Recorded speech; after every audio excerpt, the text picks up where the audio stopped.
હું છું doctor Nikul Panchal, director of interventional cardiology department at AIMS hospital Paldi. આજે આપણે જાણીશું હાર્ટ એટેકના સિમ્ટમ્સ શું છે. તો first of all, heart attack શું છે? તો હૃદય આખા શરીરમાં લોહી પહોંચાડતો સ્નાયુ છે અને હૃદયને લોહી સપ્લાય કરતી નળીઓ કોરોનરીઝ છે.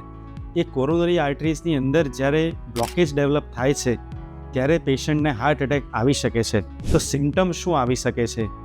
તો દર્દીને હૃદયના ભાગની અંદર છાતીમાં ખૂબ જ ભીંસ, દબાણ અને ક્રશિંગ પેઇન થઈ શકે છે.